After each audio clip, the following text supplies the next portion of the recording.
I'm Jordan Shallow, columnist and coach for elitefts.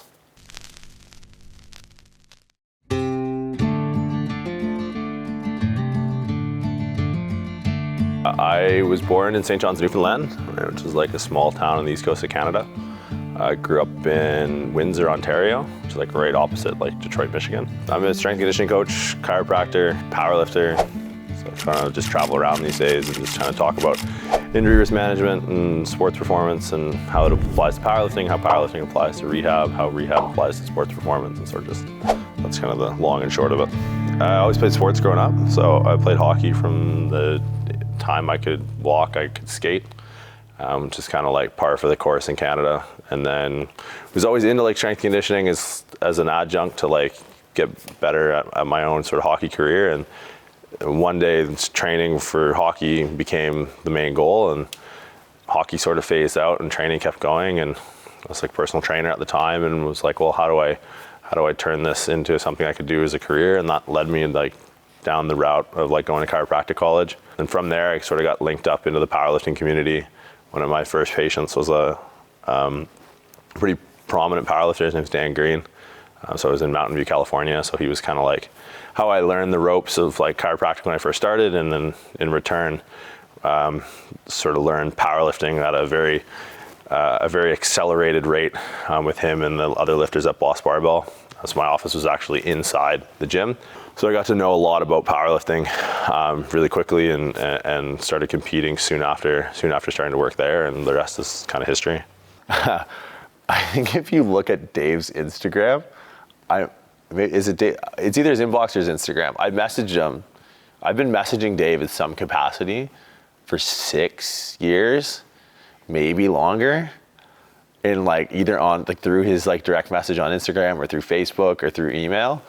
And I was out here with John Meadows, and just to write, like, cause I've been, like I said, my head was always in the gym, even when I was in class.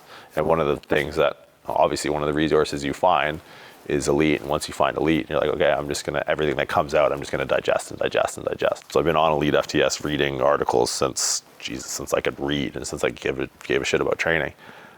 So once I kind of switched gears into chiropractic and into like my graduate degree, like I started to, superimpose my education with my training, and it was actually like a really big help. It's like, okay, the more I know, the better my training becomes.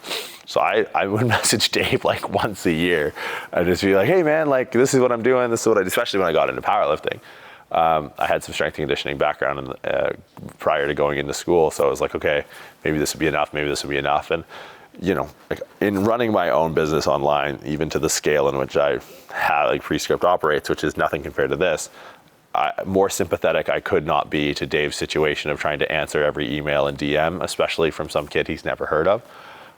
So years go by, and I ended up in here last year with John Meadows, who I had just met from, I don't know, the fitness industry. Is that like an acceptable thing? Like I just knew him because I met him and he kind of saw what I was doing, and social media kind of put me in front of John, and we were talking, and I flew out to Pickerington and stayed with John, and we did some stuff for his YouTube channel. And one of the things like, hey, do you want to go train at Elite and do a video? I was like, hey, are you kidding me? Like that's like a dream come true. And then it was me, him, and Dave, and I was just kind of sitting here like stunned silence, like lifting weights, not being able to make words. And then after that, Dave started following me on social media, and then realized that the guy he just started following had messaged him prior. So I guess he must have read it, and he was like, hey, like, are you still serious about like writing for Elite? And I was like, yeah, absolutely. Now, probably more than ever. And he's like, okay, like we have a few things that we're getting sorted out, and we'll send you a contract. And I was like, okay, sweet. And then months go by, and I think June-ish, that was February. So June of this year, I think I started writing my first column. So it was persistence, I think, and just kind of like, no doesn't mean no, no might mean not right now.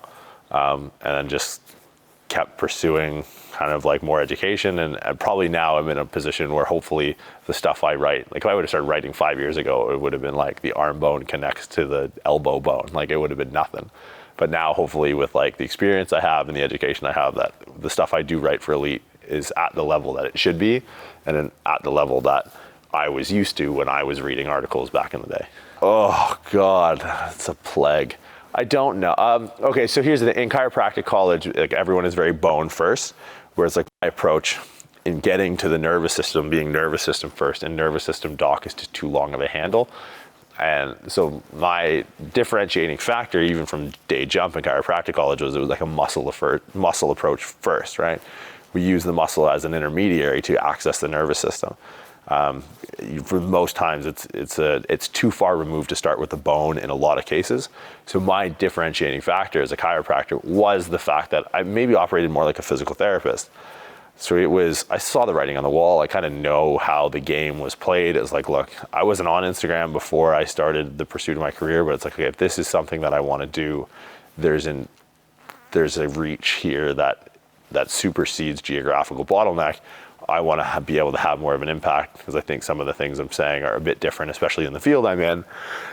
So I just started, the social media pursuit in, I don't know, maybe my last year of chiropractic college. So before I graduated, and I needed something that was informal because I wasn't graduated yet. So doc is not necessarily an official title. And then being a chiropractor, trying to differentiate myself from the bone first model, I just went with muscle. And then it's a blessing and a curse, right? Like you'll be in the gym somewhere, like, hey, like you're the muscle doc. Like, no, my driver's license does not say that. But at the same time, you're kind of like, okay, that's pretty cool that through social media, wherever I tend to land, there's someone somewhere who like has read something that I put up. It's like, bless you for taking the time to actually read the stuff I mean, you have to read the stuff I write. Like it's not easy. Sometimes it can be complicated. So the muscle doc handle just came from that. And then it was something as I pursued, like as I transitioned into practice and graduated, I was like, oh, do I change it? I already had somewhat of like a following or whatever you want to call it. So it just kind of stuck, and it's like a moniker, and it's just like, all right, it is what it is. Let's just go with it, I guess. Yeah, so I mean, essentially PreScript.com started as a way to help the patients I was seeing in person. Like the patients I was seeing based off the location I was at was pretty unique for someone in my situation who's a new graduate. Having one of the most renowned powerlifters in the world, allow you to open up shop in his place is kind of like a big honor that you want to service that properly, right? So you want to make sure that you're working under a brand like at Boss Barbell that's been established through being the best. So you wanted to make sure that you match that and you fit the location. So when patients would leave my office, like I don't want to see people a lot. If I have to see people a lot, they have an issue that either I'm not helping or they need to go see someone else who can help them. So what I would do is record resources that were scalable to the strength athlete, right? So I would, on my downtime, I just graduated. I didn't have like a ton of patients. I was sort of all in my new practice. Buddy I went to school with, Olympic weightlifter, CrossFitter, also a chiropractor. We sort of started helping each other record this communal library of corrective exercises that would scale to the strength athlete, right? The last thing I wanted to do was patients leave my office with the same photocopy, scan, stick figure stretches that the last 100 people left with. So we sort of started to make this like robust library of interventions, everything from, how to do a pullover to maybe help fix your thoracic spine to how to do an inclined dumbbell curl so your elbows don't hurt in a low bar squat. Like these aren't things that most people would consider to be rehab exercises, because most people maybe get a patient who's a powerlifter like once a year, where it's like it was odd for me to get someone who wasn't a strength athlete or wasn't a professional athlete in some capacity. So it's like, the usual like, hey, here's a band, here we're going to strengthen your rotator cuff doesn't fly for a guy that benches over 5, right? Like here we're going to do like, clam shells with the band. It's like guy squats over 900 pounds. Like you're going to have to find interventions that scale. So basically just started like to minimize the amount of time I spent with people in my office. That was just more, okay, what's the dysfunction? Where's the lack of range of motion? Where's the instability? How can we fix this? And how can we send them out with a plan? So it just started in my office. And then through social media, people started to reach out and was like, hey, I have this. I'm like, look, I can't see you in person, but here's like a very broad spectrum approach, given like the depth and complexities and difficulties and skill set of all these exercises we have. Here's like a 4-week progression. And then all of a sudden you realize, like, well, that catches a lot of dysfunction. So we started to systematize programs around reinstating function at the shoulder, hip, and spine. From there, it graduated on to like we would send out these programs, and people are like, oh wow, like I can bench press after years of not being able to bench press. I still have a bit of shoulder pain. And then you're like, okay, well, send me your program. So we start to examine full-scale exercise programming, and you're like, well, here's your problem. Like, corrective exercise is not, and I'm going to air quote corrective exercise for what it's worth, it's not the end game, right? Execution and fatigue management. So like, how do you actually perform the main lifts, and how do you program these main lifts into a mesocycle, like into a block, into a year of training? Are you managing your fatigue appropriately? Because you can do all the corrective stuff in the world. If you can't out corrective exercise bad exercise. From there, that started to evolve to like, look, we need to take the wheel from start to finish. So we need to create the movement preparation strategies that instate proper function at shoulder, hip, and spine, and superimpose those over progressions that make sense when it comes to fatigue management and programming. So then we just took over the full experience, and then from the time you walk into the gym to the time you leave, relative percentages help us customize to the individual for progressive overloads in particular compound movements. And then we use variants like rest periods and tempo, reps and sets to help dictate weights for accessory and supplemental movements, all with like every exercise has an action that we're trying to train a particular muscle or movement, but we're also trying to reinstate function with some of the accessory and supplementals that allow us to continually make progress in whether it's powerlifting, whether it's bodybuilding style training or body composition, or whether it's Olympic weightlifting. So those are kind of given the skill sets from a training standpoint of me and my friend Jordan Junta, the co-founder, with him coming from an Olympic weightlifting background and being one of the top Olympic weightlifters in the country. We program for all three of those from start to finish and again, all we're saying is this is hopefully going to minimize the risk of injury. Injury prevention is like, I think that's a bit of a fallacy. I don't think that actually exists. So we take this sort of cerebral approach around our programming to minimize the risk of injury. This is interesting. I asked Dave this question like 2 days ago, and he told a really interesting anecdote that sort of like, it stuck with me, and I've actually thought about it for the last couple of days. He said like, legacy basically means when you're in the casket, what effect do you have? And like the people, like he walked you through this very like visual, like hypothetical scene of like, he's like, look, I'm dead in the box. And I was like, okay. And he's like, there's the people at the front row, those are the people you care about. So those are the people that matter when it comes to legacy, right? And then there's people in the back who are wondering how long you have to stay there for just to sort of do your social graces.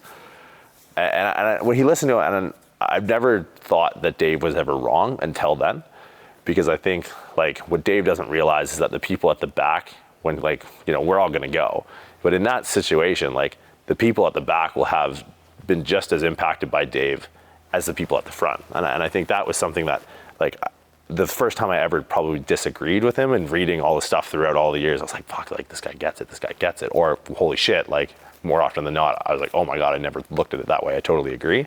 But when he said that, I was like, dude, I think, and I never told him this, so if he watches it, like, Dave, I think you're wrong.